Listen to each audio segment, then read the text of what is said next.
Buenas, profesor. Mi grupo está conformado por Carlos González y mi persona, Ana María Reales Gómez. Y en este caso vamos a hablar acerca del conflicto armado interno en Libia.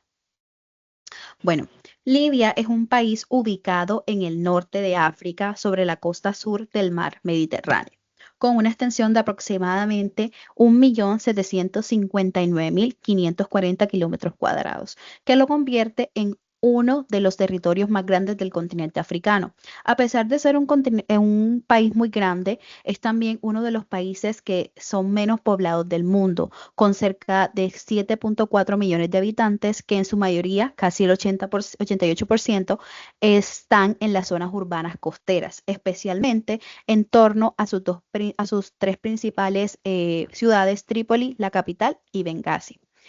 Su identidad geográfica está marcada por tres regiones históricas que han condicionado profundamente su configuración política y la dinámica de su conflicto. La Tripolitania, que está al noreste, el núcleo poblacional y sede del poder central; la Cirenaica al noreste, región que tiene las mayores reservas petroleras del país; y el Fezzan, que está al sur, que es un desierto grandísimo que es estratégicamente relevante por su conexión con las fronteras en Chad, Níger y Sudán. Desde un punto de vista económico, Libia posee una de las reservas de hidrocarburos más importantes del continente. El petróleo en este país representa el 95% de sus exportaciones y es como la columna vertebral de toda su estructura fiscal. Esta riqueza pues le permitió construir, bajo el régimen de Muammar al-Gaddafi, que fue desde 1969 hasta el 2011, un sistema de subsidios y un sistema también de bienestar social amplio, incluyendo el Gran Río Artificial, que en su momento fue el mayor proyecto de ingeniería hídrica de la historia, pensando en trasladar agua subterráneamente desde el Sahara hasta la costa.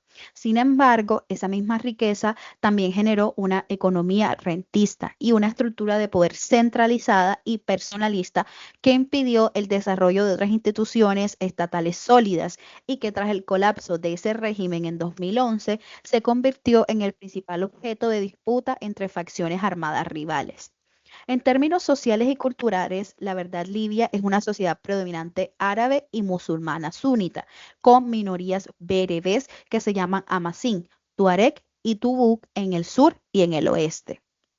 La edad mediana de su población es de apenas 28 años, lo que realmente refleja una sociedad joven que vivió una buena parte de su vida bajo el autoritarismo y que hoy enfrenta las consecuencias de más de una década de conflicto armado, inestabilidad institucional y crisis humanitaria. Entonces, en ese contexto de riqueza petrolera sin instituciones, diversidad étnica y tribal sin mecanismos de representación, y de un Estado que realmente fue vaciado por su propio gobernante, donde se incuba y estalla el conflicto armado interno que se convierte pues a Libia desde el 2011, es uno de los escenarios de guerra civil más complejos e internacionalizados del siglo XXI. La geografía y la estructura regional. Como lo mencioné antes, Libia se extiende en el norte de África, con una costa de 1.770 kilómetros sobre el mar Mediterráneo. El país está dividido en tres regiones históricas que determinan en gran medida la dinámica del conflicto actual. La primera es la Tripolitalia, que está al noreste, que es la región más poblada, donde se ubica la capital, que ahí es donde está la sede del Gobierno de la Unidad Nacional, reconocida esta por la ONU. En el noreste se encuentra la Cirenaica, también, que es la región con la mayor conservación de reservas petroleras. Y también está ahí la base de operaciones del Ejército Nacional Libio, el LNA, del mariscal Khalifa Haftar, con sede en Bengasi, que es la segunda ciudad del país, que aproximadamente tiene unos 700 habitantes. Y por último está Fezzan, que se encuentra en el sur, que es una región desértica, escasamente poblada, estratégica por sus fronteras con Chad, Níger y Sudán, que es donde habita el mayor tráfico de armas, de migrantes y de mercenarios. Bueno, esta fragmentación geográfica y la ubicación de los yacimientos petroleros en la algo que se denomina como media luna petrolera entre ambas regiones principales explican en parte por qué el control territorial ha sido el eje articulador de todos los grupos armados desde el 2011. Vamos a hablar acerca del contexto histórico previo al conflicto. La región de Libia obtuvo su independencia en 1951 y se convirtieron en una de las primeras colonias africanas en lograrlo mediante un proceso bajo supervisión de la ONU, la Unidad de Naciones Unidas, que entregó el poder al rey Idris I de la dinastía Senussi. En 1959 se descubrió el petróleo, transformando pues toda la economía del país, pero también las relaciones del poder. Desde el 1 de septiembre de 1969, el coronel Muammar al-Gaddafi derrocó al rey Idris mediante un golpe de estado militar e instauró la Jamahiriyya, que fue un sistema político singular basado en su doctrina del Libro Verde, que combinaba socialismo árabe, panafricanismo y el rechazo del modelo democrático occidental. Entonces podríamos decir que ellos prácticamente se impusieron contra el Estado. Entonces, durante 42 años de este gobierno, Gaddafi construyó un Estado personalista y centralizado en torno a lealtades tribales, milicias de élite y la distribución discrecional de la renta petrolera. Nacionalizó la industria del petróleo, construyó el Gran Río Artificial, que en ese momento fue pues un proyecto muy grande, pero suprimió sistemáticamente cualquier forma de oposición política organizada e impidió el desarrollo de instituciones estatales autónomas. Esta ausencia, pues, deliberada de institucionalización sería determinante para explicar de pronto el colapso posterior al conflicto. Pues luego de eso tenemos la primavera árabe como detonante que seguía como la sesión 2 y acerca del origen del conflicto armado en Libia. El conflicto no surgió en el vacío y realmente se habla pues de una ola de movilizaciones populares conocidas como la Primavera Árabe que comenzó en Túnez en diciembre de 2010 con la Revolución del Jazmín y se extendió rápidamente a Egipto, donde depuso a Hosni Mubarak. Estos eventos inspiraron directamente las protestas en Libia. El 15 de febrero de 2011 comenzaron manifestaciones en la ciudad de Benghazi y que es la segunda ciudad del país y el tradicional foco de oposición al régimen de Gaddafi. Las protestas se intensificaron el 17 de febrero, que esa fue la fecha que los rebeldes considerarían después del inicio de su revolución tras la represión violenta del régimen, que empleó sus fuerzas de élite y mercenarios africanos contra los manifestantes, causando centenares de muertos. Y bueno, aquí quisiera hablar acerca de algo que vimos en clase, acerca del autor Statis Cálibas, que él sostiene que los conflictos civiles no emergen simplemente de agravios persistentes o de identidades étnicas, sino de la interacción dinámica entre actores armados y poblaciones locales en contextos de soberanía disputada. En el caso de Libia, pues podríamos hablar del argumento de Cálibas como las protestas iniciales se transformaron en una guerra civil, no por una lógica predeterminada, sino porque la respuesta represiva del Estado creó un punto de inflexión en que la supervivencia física se convirtió en la motivación para la acción colectiva armada. Bueno, las causas estructurales del conflicto. Podríamos hablar primero del agravio político y exclusión institucional. Como lo veníamos hablando, más allá del detonante inmediato de la primavera árabe, el conflicto libio tiene raíces estructurales profundas. Gaddafi gobernó durante 4 décadas mediante un sistema de exclusión deliberada. Esta persona suprimió los partidos políticos, desmontó el ejército regular tras el fracasado conflicto con Chad, que fue desde 1978 hasta 1987, 10 años, y construyó su poder en torno a brigadas de élite leales a su familia y milicias tribales. Esta estructura lo que hizo fue que impidió la formación de cualquier institución política autónoma capaz de gestionar una transición. Y la geografía del agravio también fue regional. Las ciudades de Benghazi y Cirenaica habían sido históricamente marginadas frente a Trípoli en la distribución de la renta petrolera y la inversión pública. Esto explica por qué la rebelión encontró su mayor fuerza inicial en el este del país. También tenemos la maldición del petróleo y los incentivos económicos.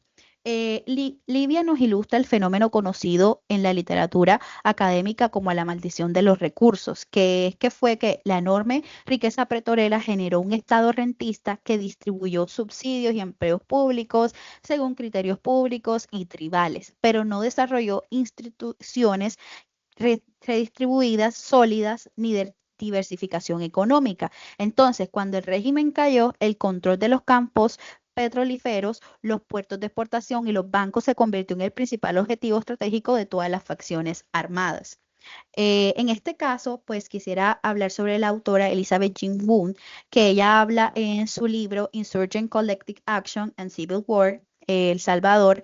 Ella desarrolla su contexto, su concepto de el placer en la acción para explicar por qué las poblaciones normalmente participan en insurgencias más allá del cálculo racional de costos y beneficios. En el caso de Libia, las motivaciones iniciales de los rebeldes combinaron pues el agravio político acumulado, la humillación colectiva, por décadas de autoritarismo, la percepción porque no habían oportunidades y pues todo esto creada por el éxito que hubo en Túnez y en Egipto. Y esto fue lo que redujo el umbral de participación en la acción colectiva armada. Otro punto para las causas estructurales podría ser el vacío institucional después de Gaddafi. Una de las causas más determinantes del conflicto armado en Libia fue la deliberada destrucción institucional durante el régimen de Gaddafi. A diferencia de Egipto, donde el ejército regular sobrevivió como institución al proceso del cambio político, en Libia no existía un ejército nacional cohesionado, ni partidos políticos, o sea, no había ni oposición, no había ni una derecha ni una izquierda ni una sociedad civil organizada capaz de llenar ese vacío de poder cuando el régimen colapsó en octubre de 2011. Y ese fue el resultado, pues, de un archipiélago de milicias sin capacidad para ser integradas en un proyecto de Estado. Bueno, tenemos acá la primera guerra civil de Libia, que fue desde el 17 de febrero al 23 de octubre de 2011. Entonces, la primera fase del conflicto realmente enfrentó a las fuerzas leales a Gaddafi con los grupos rebeldes organizados bajo el Consejo Nacional de Transición, la CNT, con sede en Benghazi. En unas pocas semanas, los rebeldes tomaron el control de varias ciudades del este, pero las fuerzas gubernamentales contraatacaron amenazando con reconquistar Benghazi. Entonces, el 17 de marzo de 2011, el Consejo de Seguridad de la ONU aprobó la resolución 1973, que autorizó una zona de exclusión aérea y el uso de la fuerza para proteger a civiles. La OTAN inició operaciones militares el 19 de marzo con el lanzamiento de más de 110 misiles de crucero de Tomahawk. La intervención aérea internacional invirtió las relaciones de fuerza en el terreno y las tropas de Gaddafi perdieron la movilidad y la capacidad ofensiva, lo que permitió a las fuerzas rebeldes avanzar progresivamente. Entonces aquí podemos ver que estas fuerzas o eh, organizaciones mundiales como lo son la OTAN o la ONU decidieron ayudar a los rebeldes, pues entre comillas. También el 20 de octubre del 2011, Gaddafi fue capturado y fue linchado en Sirte, su ciudad natal. 4 días después, la CNT proclamó la liberación de Libia, dando por concluida la Primera Guerra Civil. Y realmente el saldo fue de prácticamente 9.400 muertos y cerca de 50.000 heridos y miles de desaparecidos. Periodo de transición fallida y la Segunda Guerra Civil, de que fue de 2011 y el 2020. Esta fase se caracterizó por la fragmentación extrema del campo de batalla, con decenas de milicias locales cambiando de alianzas y la creciente internacionalización del conflicto. Y en octubre de 2020 se firmó un alto al fuego entre el Gobierno de Acuerdo Nacional, la GAN o la GNA y la LNA de Jafar. En 2021 se constituyó el Gobierno de Unidad Nacional, GNU, aunque sin lograr realmente la reunificación efectiva del país. Bueno, actores involucrados en el conflicto.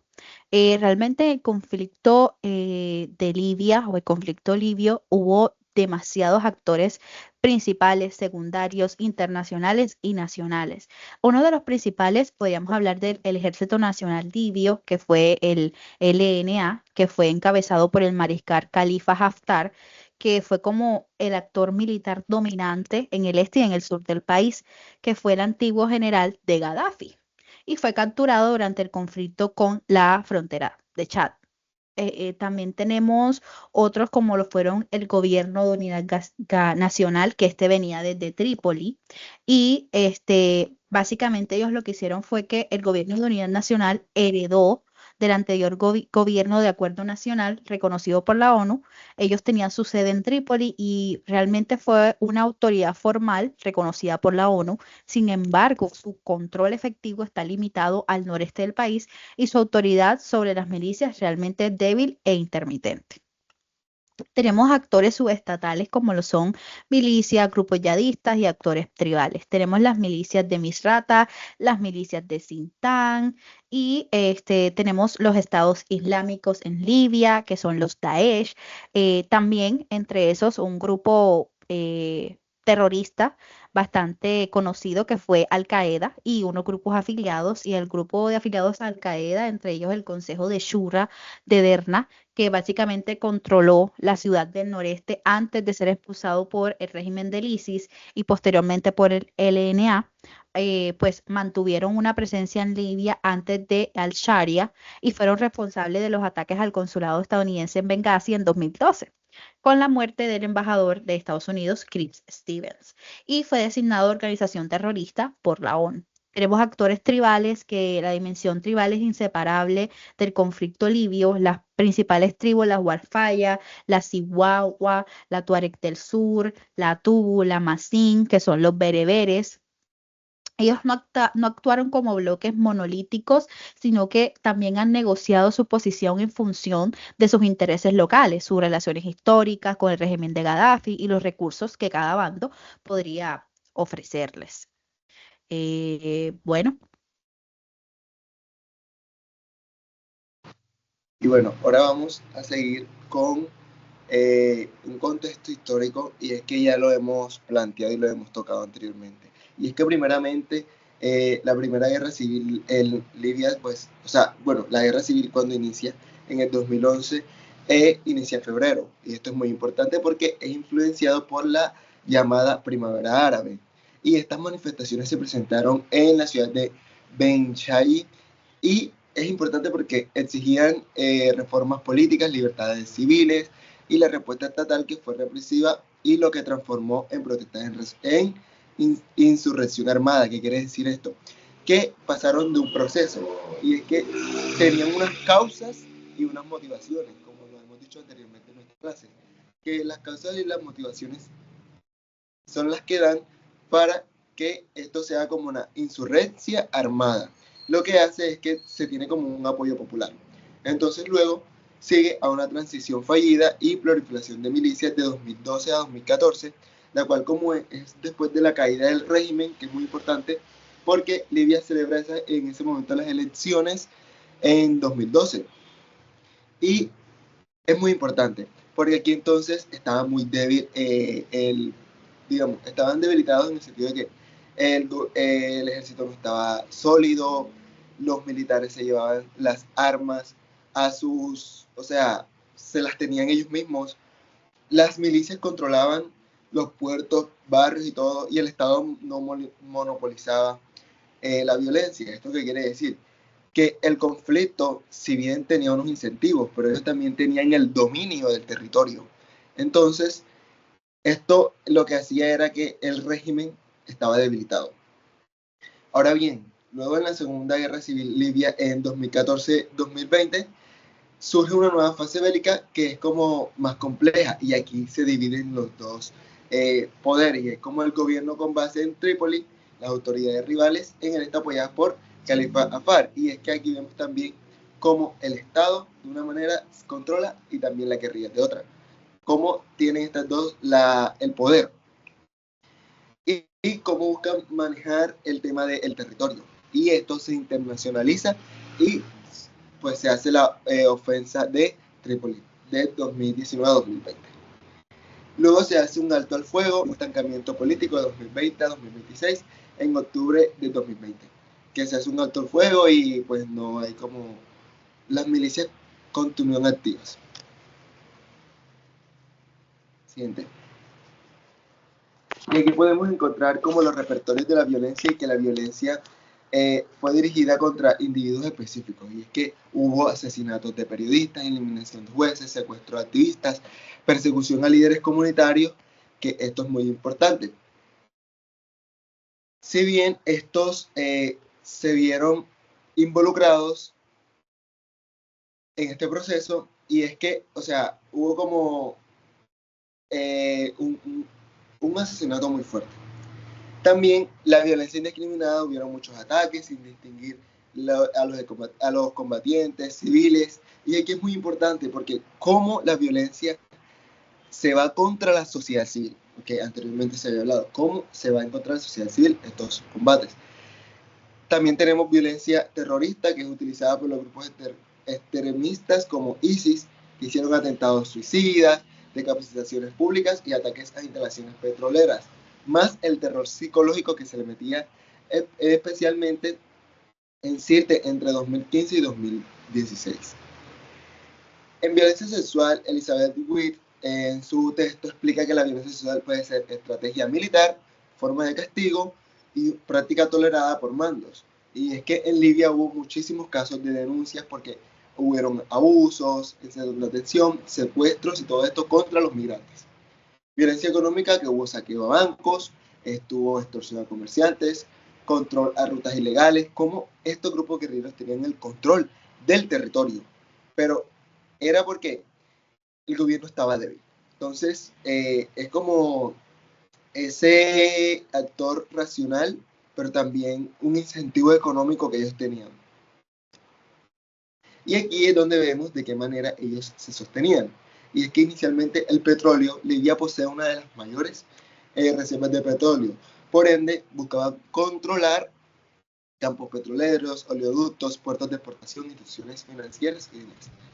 También el tráfico de migrantes era muy importante porque la posición geográfica de Libia es muy importante en Europa. Entonces las redes criminales lo que hacían era como tener esos ingresos de lo que ellos exportaban y eso.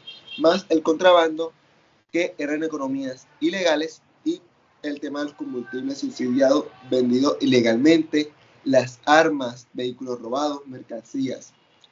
Ahora bien, el apoyo extranjero también fue muy importante porque cómo se internacionalizó esto. Y es que entre armas, vehículos, entrenamiento, dones, financiamiento directo, se hacía este apoyo a ellos. Y cómo se iban fortaleciendo también. Siguiente. Y en la actualidad, ¿terminó la guerra? No, la guerra totalmente no terminó. Siguiente. Ya se lo he explicado.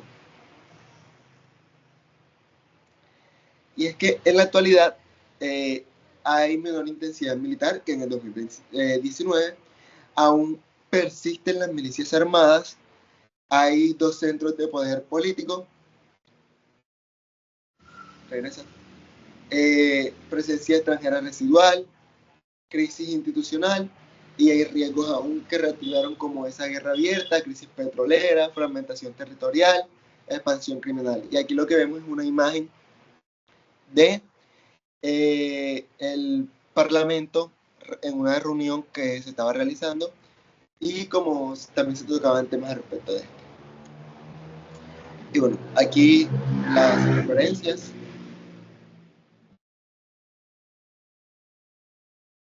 Las referencias. Muchísimas gracias.